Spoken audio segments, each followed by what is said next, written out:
খাওয়া যেত না যদি শুধু গ্রানটা টেকনোলজি দিয়ে শুনতে হতো। জিহ্বা তো টাচ করতে দেরি, স্বাদ বলতে দেরি করে না। জিহ্বা চেক করে বলে পেটে যাবে কি যাবে না। যদি স্বাদ উল্টা তো মুখের থেকে জিহ্বায় বাহির করে দেয়, বের কর, এটা পেটে যাবে না, গেলেই ফুড পয়জন হবে। যদি এটা প্রযুক্তি দিয়ে টেস্ট করতে হতো কত টাকা দিতে হতো ডেলি বলেন? ইচ্ছা স্বাধীনতা দিছে বিদায় যেমন খুশি তেমন চলতে পারি, কিচ্ছু বলেন না। শুধু এতটুকু বলেন নাযিরুন কাইফা তা'মালুন, তুই করিস কি আমি দেখতে থাকি। আরেকটা কথাও বলেন ফান্তাযিরু, অপেক্ষা কর, ইন্নী মাআকুম মিনাল মুনতাযিরিন, আমিও অপেক্ষায় আছি। ও আল্লাহ কিসের অপেক্ষা? ইযা জাআকাল আজাল, তোর সীমারেখা আসতে দেরি, আখাযনাহু বাগতাতান, তোকে ছোমাইয়া উঠাইতে দেরি করব না। ডেলি আপনার উপরে বাজেট ব্যয় করে যুবক, ও নারী ও পুরুষ, ডেলি আল্লাহ বাজেট ব্যয় করে। কোটি টাকার উপরে আমাদের উপরে বাজেট ব্যয় হয়।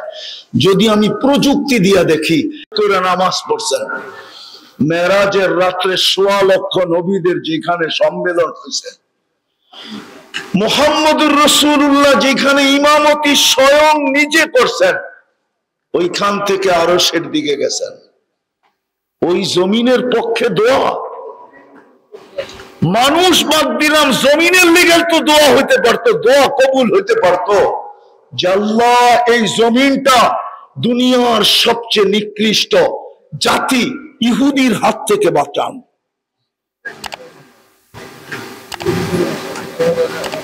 দুনিয়ার সবচেয়ে নিকৃষ্ট, আপনিও তো ৩২ বার পানা চান আল্লাহর কাছে প্রতিদিন, গায়রিল মাগদুবি আলাইহিম ওয়ালাদ দাল্লিন, ওই দুই জাতির হাতে নিষ্পেষিত। কেন কেন দুরবস্থা? সাহায্য কেন আসে না? ছোঁয়া লাগছিল উম্মতে মুহাম্মাদির, কিন্তু নবীর আদর্শ আমাদের কাছে পছন্দ না। কোরআন দিছিলেন বটে, কিতাবুল্লাহ দিছিলেন বটে, কিন্তু ছুঁয়া চুমা দিয়া দেখি না। এই মজমায় আমাকে চেহারা বলে যুবকরা বলতে পারবে না ওরা কবে কোরআনকে চুমা দিছে, ওরা বলতে পারবে না, ৩ তারিখ বলতে পারবে না। বুঝা গেছে কবে কোরআনকে চুমা দিছে। আরেকটা হাদিস শুনাইতে চাইতেছি, হইতে পারে মুহাম্মদুর রাসূলুল্লাহ সাল্লাল্লাহু আলাইহি ওয়াসাল্লাম কিয়ামতের দিন আমাদের জন্য সুপারিশ করবেন, আমি মানি, সবাইকে বাহির করে নিয়ে আসবেন দুজক থেকে, এটাও মানি। কিন্তু যখন আল্লাহ জিজ্ঞাসা করবে বন্ধু সব বাহির হয়ে চলে আসছে, তো বলবে হ্যাঁ সব চলে আসছে বটে, কিন্তু আল্লাহ জিজ্ঞাসা করবে বন্ধু কিন্তু? চোখে তো পানি দেখি, মুখে তো কিন্তু দেখি, আল্লাহ জানেন। আল্লাহ রসুল চোখের পানি ছেড়া বলবে ইল্লা হাবাসাহুল কোরআন, কোরআন যাদের বিরুদ্ধে চলে গেছে ওদেরকে বাড়ি করতে পারি নাই। ও যুবক, তোর পায়ে হাত দিয়া বলি, তোর বিবেকের কাছে আমার প্রশ্ন, বল তুই ১ বছরে একবার কোরআনটাকে একটা চুমা দেস নাই, বল কোরআন তোর পক্ষে থাকে তো থাকে কি করে? আপনারা বলেন সারা বছরে কোরআনটাকে একবার চুমা দিই নাই, কোরআনটা আমার পক্ষে থাকে তো থাকে কি করে? মা বোনদেরকে জিজ্ঞাসা করি, যারা সারা বছরে কোরআনটাকে একবার চুমা দেয় না, তো কোরআনটা ওর পক্ষে থাকে তো থাকে কি করে? মানবেন তো না? আমার তো মনে হয় ২ দিকের থেকে শুধু কোরআনের কান্না আসতেছে, প্রত্যেক ঘরের থেকে কোরআনের কান্না আসতেছে, কান্না নাই আমার কাছে আধ্যাত্মিক শক্তি। যদি থাকতো তাহলে আমি লাউড স্পিকারে শোনায় দিতাম কোরআনের কান্না। ওই শক্তি তো যার কাছে ছিল ছিল, আমার কাছে তো নাই। কানবে না কেন? বৎসরের পর বৎসর কোরআন ঘরে পড়ে আছে, না ছুঁয়া দেখে, না খুইলা দেখে, না পড়ে পয়রা দেখে, না চুমা দিয়া দেখে। কোরআন তো বদদুয়া দিতেছে। আপনি বলবেন কোরআন কি কাঁদে? তাহলে আমি হুজুরকে জিজ্ঞাসা করতেছি খেজুর গাছ কি করে কাঁদলো? খেজুর গাছ যদি কাঁদতে পারে তাহলে কোরআন কেন কাঁদবে না? কোরআন তো কাঁদতেছে। সোনা বানানোর জন্যই তো কোরআন দিছিলেন, সোনা বানানোর জন্য তো মসজিদ দিছিলেন, নিজের ঘরটা উঠায় দিছিলেন। আমি যদি আল্লাহকে প্রশ্ন করি থাকেন কোথায়, তো কোরআন তো আমাকে আল্লাহই বলে আমাকে যে আমি তো একা মানুষ, আনা মাকুম, আমি তো একাই মানুষ। শব্দ আল্লাহর সাথে শোভনীয় না। আল্লাহ তো বলে আমি তো একাই, আনা মাকুম আইনা মা কুনতুম, তোরা যেখানে যাস আমি তোদের লগেই থাকি। ঘর তো দিয়েই দিলাম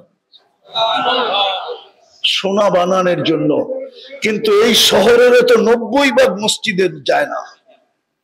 মসজিদে যদি যাইতো 100%, তাহলে শহীদি মসজিদ 20 তলা হতো। হ্যাঁ, 10টা লিফট লাগতো তালায় উঠার জন্য, তারপরও সংকুলন হইতো কিনা আমি জানি না। প্রত্যেক মসজিদ লম্বা লম্বা তালা হতো। 90% তো মসজিদে যায় না। আমি তো প্রমাণ দিতেছি না, এটা কেন হাদিসে আসবে? যাকে বেশি বেশি মসজিদে আসতে দেখো তোমরা ইমানদার বলে সাক্ষী দিয়া দাও। আল্লাহ আমরা সাক্ষী দিলে কি হবে? তো আল্লাহ বলে তোমরা সাক্ষী দিতে দেরি, আমি জান্নাত লেখা দিতে দেরি করবো না। তারপরে আল্লাহ বলে দেখো না আমার জান্নাতের গেটে লেখা লা ইয়াদখুলুহা ইল্লাল মুমিন, মুমিন ছাড়া এটার ভিতরে কেউ ঢুকবে না। আমি যদি আল্লাহকে জিজ্ঞাসা করি আল্লাহ আমরা দিলাম সাক্ষী, কিন্তু যদি আপনি তো এর ব্যাপারে আমাদের চেয়ে ভালো জানেন, যদি চুপে চুপে কিছু করে থাকে, তো আল্লাহ হাদিসে কুদসি দিতেছে, আল্লাহ বলে তোরা লেখা দিতে দেরি। তখন আল্লাহ বলে ইন্নী আ'লামু বি, আমি এর ব্যাপারে তোদের চেয়ে লক্ষ কোটি গুণ বেশি ভালো জানি, কিন্তু তারাকতু ইলমি, আমি আমার জানা ছেড়া দিলাম। কবিলতু শাহাদাতা আবদি, আমি তোদের সাক্ষী গ্রহণ করলাম। আজকে ওই মসজিদে 90% যায় না, সব শেষ। আসেন, সুযোগ হাতছাড়া হয় নাই। মনে হয় বেশি ভালোবাসেন এই উম্মতকে।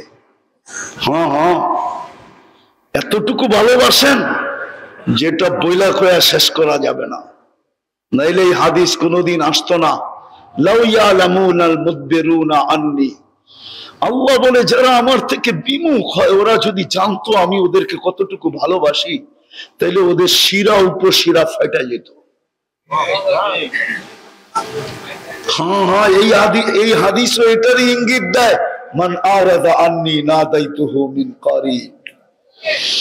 আমরা তো বলি উর্দু বুঝবেন না, যারা বুঝবে বুঝবে। আমাদের উর্দুতে একটা প্রবাদ বাক্য আছে, जो तुझे भूल गया तू भी उसे याद न कर, जो तुझे भूल गया तू भी उसे याद न कर, खाग डालो आग लगाओ नाम ना ले याद न कर। और अल्लाह बोले मन आरदा अन्नी नादाइतुहु मिन करीब, যে আমাকে ভুলা যায় আমি ওর কাছে আইসা ওকে ডাকতে থাকি, ইলা আইন কই চললি আমাকে ছেড়া। কোরআনও তো বলে মা গাররাকা বিরাব্বিকাল কারীম, এরকম আল্লাহর থেকে তোকে দূরে সরাইলো তো যুবক, কে সরাইলো? কোন জাদু তোকে আমাকে থেকে সরায় দিল? এক ফোঁটা পানির থেকে অস্তিত্ব দিলাম, সাজাইতে সাজাইতে সৃষ্টির ভিতরে শ্রেষ্ঠ বানাইলাম, মুকুটটা পর্যন্ত পড়ায়া দিলাম। তোর ভালোবাসায় আমি নিচে পড়া ঘোষণা দিলাম ইন্নী লাকা মুহিব্বা, আমি তোকে ভালোবাসি, তারপর তুই আমার থেকে বিমুখ। চলেন, এখনো সুযোগ আছে, হাতছাড়া হয় নাই।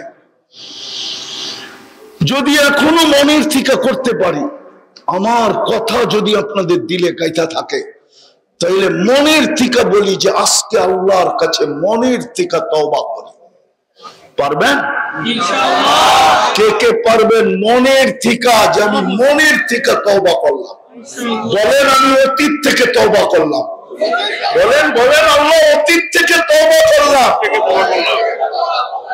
নামান এখন কিন্তু ডাকতেছে, রাত্র 12টা বাজতেছে, অনেক আগে অতিবাহিত হয়ে গেছে 3 ভাগের 1 ভাগ। যুবক, তুমি এখন নিষ্পাপ। 3 থেকে 4টা জিনিস বলবো, যদি আজকের থেকে ধরে রাখতে পারো, যদি পারো তাহলে গ্যারান্টি দেওয়া যায়, ইসলামে লেখা দেওয়া যায়, তুমি মার পেটের থেকে যেমন আসছো এমন কবরে যাবে। যদি ডেইলি 2 বেলা তওবা করতে পারো,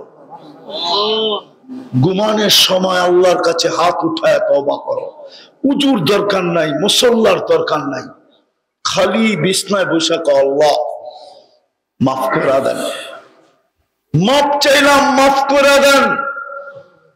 উঠাইলে সকাল হবে, নাইলে পরকাল হবে। সকালে উঠা আবার তওবা করো যে আল্লাহ মাফ করে দেন। হতে পারে সূর্যটা ডুবা আর দেখবো না। আছে আছে আছে কিশোরগঞ্জে, আমার কাছেই প্রমাণ আছে। সকালে বাহির হয়েছে সাইজা গাইজা, পারফিউম সারফিউম লাগায়া, ডিজিটাল ঘোড়ার উপরে বাহির হয়েছে। কর্মস্থল যাবে তো দূরের কথা, কর্মস্থলে খবর পরে পড়ছে, বাড়িতে খবর আগে পড়ছে যে লাশ হয়ে ফিরতেছে। নাই 2-1টা কাহিনী কিশোরগঞ্জে। এই জন্য সকালে তওবা করো। দ্বিতীয়, আজকের থেকে ডেলি কোরআনটাকে একবার চুমা দিয়া রাখো, যেন কোরআনটা বিরুদ্ধে না যায়। নবীর চোখের পানি জলাঞ্জলি যাবে যদি কোরআন বিরুদ্ধে চলে গেল। নাইলে কেন বলবে ইল্লা হাবাসাহুল কোরআন, কোরআন যাকে বিরুদ্ধে চলে গেছে আমার সুপারিশ কাজে লাগে নাই, আমার চোখের পানি কাজে লাগে নাই। 1.25 লক্ষ নবী কিয়ামতের মাঠে হুজুর বলো, না নিজের স্ত্রীকে চাবে, না সন্তানকে চাবে, না মাকে চাবে, না বাপকে চাবে, না আত্মীয়কে চাবে, না স্বজনকে চাবে। উম্মত তো দূরের কথা, শুধু চিৎকার দিবে রব্বি নফসি নফসি নফসি নফসি নফসি, আমাকে বাঁচান, আমাকে বাঁচান। তোমার আমার নবীজি মুহাম্মদুর রাসূলুল্লাহ সাল্লাল্লাহু আলাইহি ওয়াসাল্লাম কবর থেকে উঠবে কাঁদতে কাঁদতে, কবর থেকে। জানি না আপনাদের ভিতরে দিল আছে কিনা, আমি লিখি নাই, আবুল সামরকান্দি রহমতুল্লাহ আলাইহি লিখছেন, ওয়া হুয়া ইয়াকুম ওয়া ইয়াবকি, ওয়া হুয়া ইয়াকুম ওয়া ইয়াবকি ওয়া ইয়াকুল জিবরিল আইনা উম্মতি। কবর থেকে উঠবেন কাঁদতে কাঁদতে আর বলবে জিবরিল ময়দান খালি, উম্মত কই? উম্মত তো দেখি না, আমার উম্মত কোথায়? জিবরিল আলাইহিস সালাম সান্ত্বনা দিবে, মা শাক্কাল আরদা আহাদুন ইল্লা আনতা, জমিনের উপরে আপনি ব্যতীত কাউকে উঠানো হয় নাই। শান্ত হন, শান্ত।